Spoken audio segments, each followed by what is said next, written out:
Ici Anthony Dallaire et voici vos informations. On commence le bulletin en santé puisque l'Alliance du personnel professionnel et technique de la santé et des services sociaux, l'APTS, a conclu hier après-midi une entente avec le gouvernement Legault. Elle va permettre à des techniciens et professionnels d'intégrer l'équipe volante publique à partir de cet automne. Alexandre Cabana a les détails. Les renforts affiliés à l'APTS arriveront cet automne. Ce sont des techniciens laboratoires, des professionnels médicaux et des travailleuses sociales dans les centres jeunesse qui viendront prêter main forte aux régions. Un montant forfaitaire de 100 $ a même été mis sur pied afin d'inciter les gens du privé à se joindre au public et à l'équipe volante. Mais le représentant national de l'APTS dans la région, Carl Véro, constate un manque de mesures structurantes et voit ces équipes volantes comme une solution à court terme. On croit que ce qui a été négocié dans cette entente-là devra être éventuellement bonifié. Le pouls au niveau de la pénurie de main-d'œuvre, c'était de mettre des moyens attractifs pour que les gens viennent s'installer en Abitibi-Témiscamingue, ce qui n'est pas le cas avec une équipe volante comme celle-ci. Dans le fond, les gens vont venir, vont donner une prestation de service, vont recevoir un salaire, ils vont quitter la région, ils vont aller dépenser leur argent ailleurs. Mais si la main-d'œuvre indépendante et les fameuses agences privées sont appelées à disparaître du réseau de la santé publique dans les prochaines années, Carl Véro est d'avis que ça n'en prendra plus dans l'avenir pour vraiment rapatrier tous ces gens dans le système public. On veut aller de l'avant avec cette entente-là. On verra qu'est-ce que ça va donner, mais on est prêt à se rasseoir avec le gouvernement pour pouvoir renégocier. Et pour ce qui est des infirmières volantes, elles ont débarqué ce mois-ci en Abitibi-Témiscamingue. On parle de 5 infirmières présentement pour la région et c'est trop peu, selon Jean-Sébastien Blais, le président de la FICSISAT.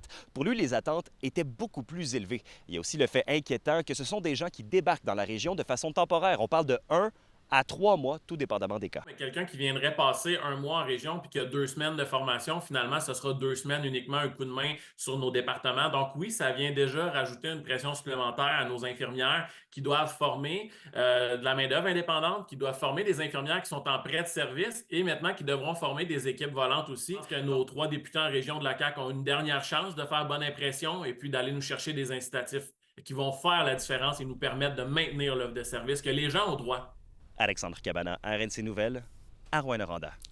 En Abitibi-Ouest, maintenant, la route 111 à la hauteur du chemin de la plage à Tachereau est maintenant réouverte à la circulation en alternance.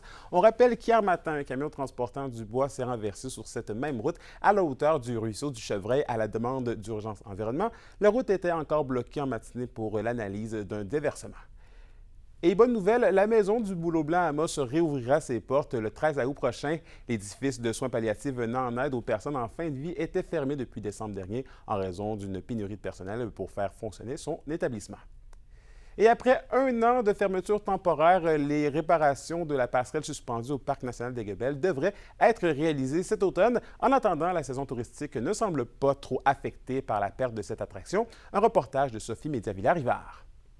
Presque à pareille date l'été dernier, la passerelle suspendue du Parc national des Guebels fermait temporairement en raison d'un bris sur l'un des tendeurs secondaires. Le dossier a dû être analysé longuement puisque l'infrastructure est assez unique. Quand on nous a annoncé la fermeture, c'était assez décevant, mais d'un autre côté, c'est une question de sécurité. Immédiatement, on a réagi et on a communiqué avec la direction générale de la CEPAC pour s'assurer qu'on ne voulait pas que ça tombe entre les craques du plancher et que ça soit reporté au calendre grec. Vu que c'est un ouvrage quand même technique, complexe, isolé, faut y aller avec prudence. Donc, on a ciblé le problème, on a trouvé des moyens pour le réparer. Donc, ça s'est suivi des discussions de financement, tout ça pour la réparation. Les travaux devraient être réalisés dans leur entièreté d'ici quelques mois, dès cet automne, permettant une réouverture du pont. Les fenêtres d'opportunité qu'on avait pour faire les travaux, soit au printemps ou à l'automne, mais celle du printemps est hypothéquée par la présence du faucon pèlerin dans ce secteur-là. Il y a beaucoup de nidification.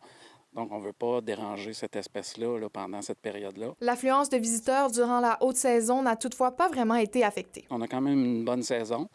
C'est sûr que le parc des Guebels n'est pas que la passerelle.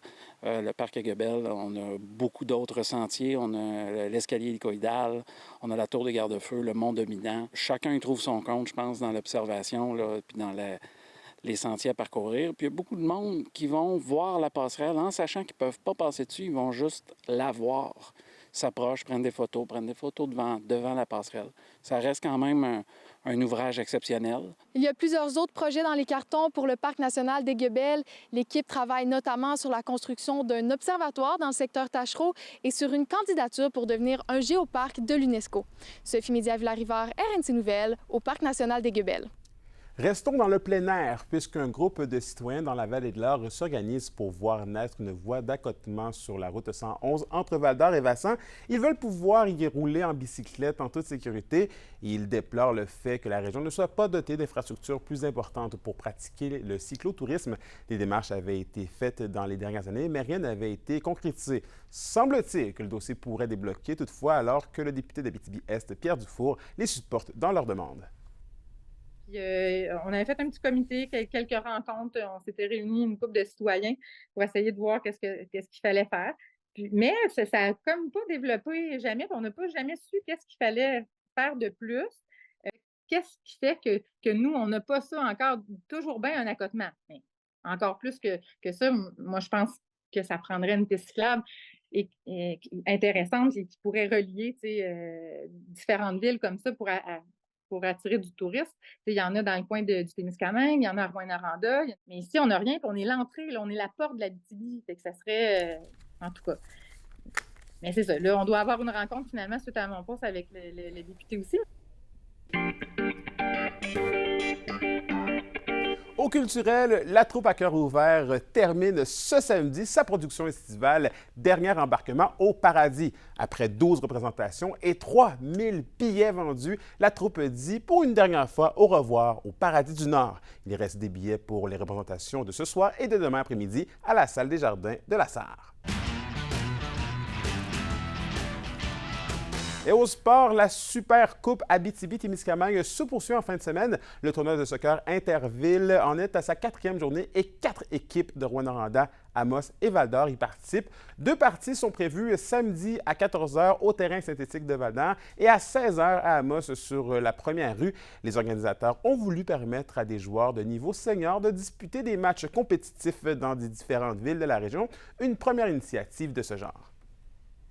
Il manquait parfois des équipes seniors pour pouvoir participer à ce genre d'événement où il manquait vraiment des équipes seniors pour pouvoir aller même à l'extérieur pour jouer à ce genre d'événement.